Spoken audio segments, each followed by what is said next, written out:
Hello dear students, you are welcome to my channel Education Simplified by OCDC. This is Vinod Kumar Garg, and in this video you are going to learn about flagella, which is locomotory structure in prokaryotes as well as in eukaryotes. आप cilia का video पहले देख चुके हैं, तो इस video में हम डिटेल में फ्लैजेला के बारे में बात करेंगे। ओके, तो फ्लैजेला क्या है? फ्लैजेलम मे बी, एक सिंगल को हम फ्लैजेलम बोलते हैं, ठीक है, प्लूरल को फ्लैजेला बोलते हैं। May be described as filamentous organelle that is primarily used for locomotion, मतलब चलने के लिए एक जगह से दूसरी जगह के लिए यूज होता है। Like cilia, flagella also protrude from the body of cell which allow them to perform their function. ठीक है, ये सरफेस से ही सिलिया की तरह प्रोट्रूड होता है, बाहर की तरफ होता है। However, flagella are longer in length, measuring between 5 to 20 micrometer. Cell that possess this structure are called flagellates. मतलब जिसमें फ्लैजेला होता है उसको हम फ्लैजेलेट्स बोलते हैं, ठीक है। और यूकैरियोट्स प्रोकैरियोट्स दोनों में फ्लैजेला पाए जाते हैं।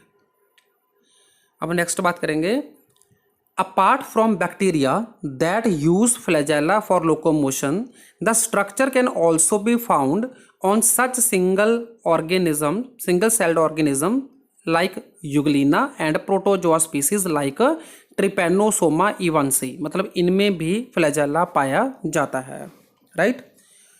On the other hand, flagella can be found on gametes of various organism. Gamete हम sex cells को बोलते हैं, जैसे egg और sperm।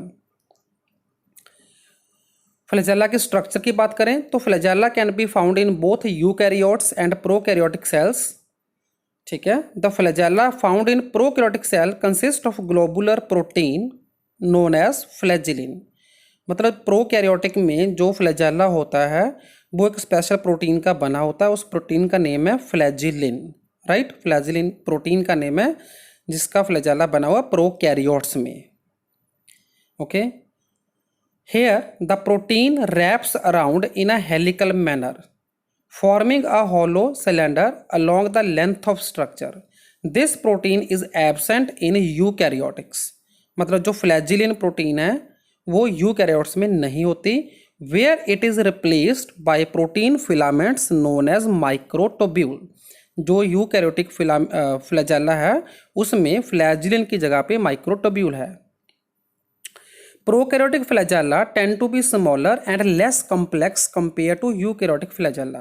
ओके, छोटा है साइज में, लेंथ में, ठीक है, और लेस कॉम्प्लेक्स है। Eukaryotic flagella are powered by ATP, मतलब इसको एटीपी के द्वारा इसका मैकेनिज्म होता है, काम होता है।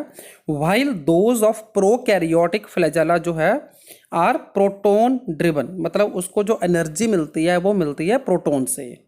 ओके, H पॉजिटिव आयन को हम प्रोटोन बोलते हैं, ये आपको पता होना चाहिए।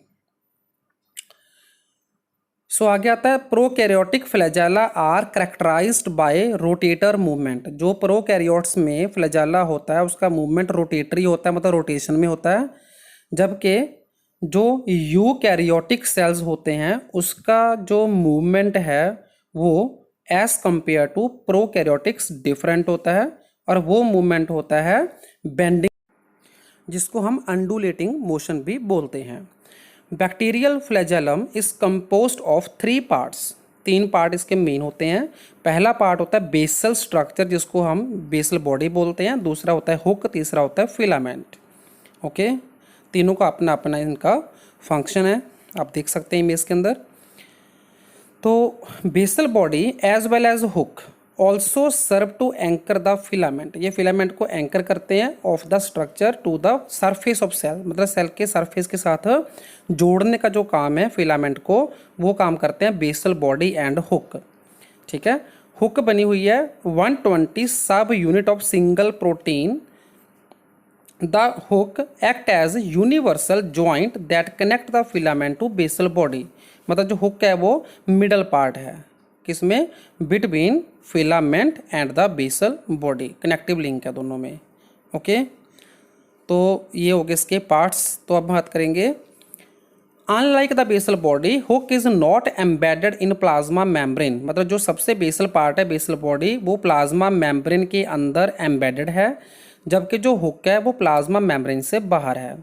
However, it play crucial role in motility and taxis. Taxis का मतलब होता है movement, okay, taxis of bacteria through the transmission of motor torque. Torque यहाँ पे का फोर्स का नेम है, to the filament part of structure.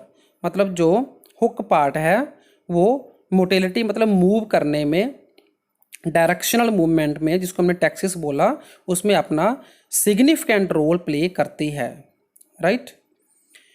Filament की बात करें तो फिलामेंट क्या है, it is the elongated part, लंबा पार्ट होता है ये फ्लैजेला का। It is tubular, tube shape होता है, कंसिस्ट ऑफ 11 प्रोटोफिलामेंट्स। प्रोटो मतलब प्रिमिटिव, ठीक है, that resemble those found in rod and hook part of the structure. मतलब किसका बना हुआ है ये, 11 प्रोटोफिलामेंट का बना हुआ है। क्लियर। तो अभी आप देखेंगे स्ट्रक्चर। तो इस इमेज में आप देख पा रहे हैं इसके डिफरेंट पार्ट्स। सबसे पहला जो नीचे है ग्रीन पार्ट आप देख रहे हैं, दैट इज बेसल बॉडी, ठीक है।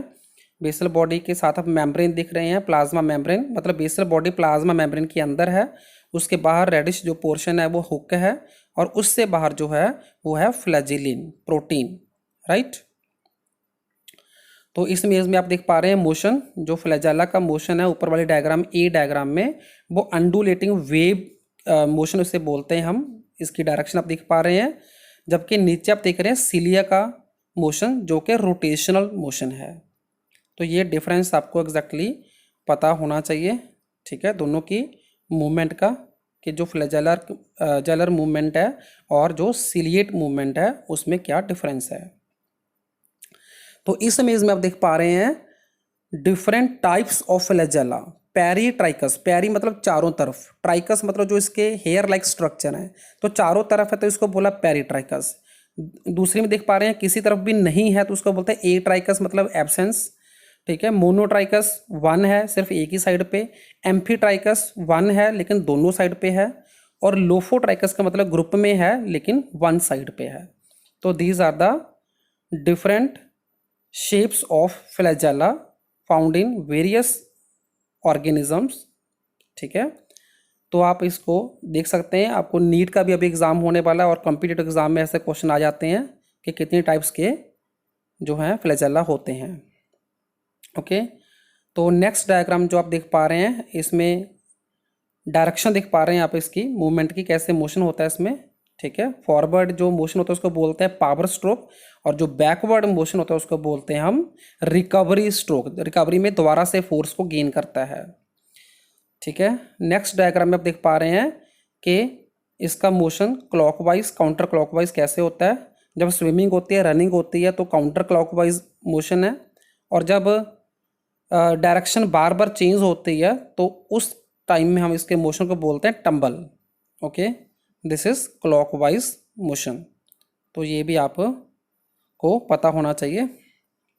तो नेक्स्ट हम बात करेंगे फंक्शन की। Depending upon the type of cells, cilia and flagella have following function. पहला फंक्शन है प्रोपेलिंग सेल्स। यूजिंग सिलिया और flagella, cells are able to move freely in their environment, especially in aquatic मतलब पानी में, और moist environment, moist मतलब जहाँ पे थोड़ा मॉइस्चर हो, ठीक है, पानी हो थोड़ा लेकिन कम हो, ओके। तो ये हो गया इसका मेन प्राइमरी फंक्शन। अब दूसरा आता है इसका sensory function. Some cilia and flagella allow cells to sense the change in their surrounding, और चेंज इन सराउंडिंग को हम बोलते हैं स्टिमुलस, ठीक है। कोई भी जब सराउंडिंग में हमारे में चेंज होता है, कोई हमें आवाज़ आती है या कोई सिग्नल मिलता है, उसको हम स्टिमुलस बोलते हैं। तो स्टिमुलस को रिस्पॉन्ड करना उसको बोलते हैं सेंसरी फंक्शन। थर्ड फंक्शन इसका transporting material. Using cilia and flagella, some cells are able to not only trap मतलब उसको पकड़ना, उसको कैप्चर करना, but also guide the transportation of given material, के किसी मटेरियल ने किस तरफ को मूव करना है। This may serve to engulf such material into cell or prevent unwanted material from invading the cell, मतलब किसी अनडिजायरेबल सब्सटेंस को सेल के अंदर आने से रोकता है। तो ये ट्रांसपोर्टेशन का जो रोल है वो भी ये प्ले करता है, ठीक है। सो बहुत अच्छी कोशिश की है आपको समझाने की सिलिया फ्लैजेला की। सिलिया वाला वीडियो भी देखिए ध्यान से। So thanks for watching.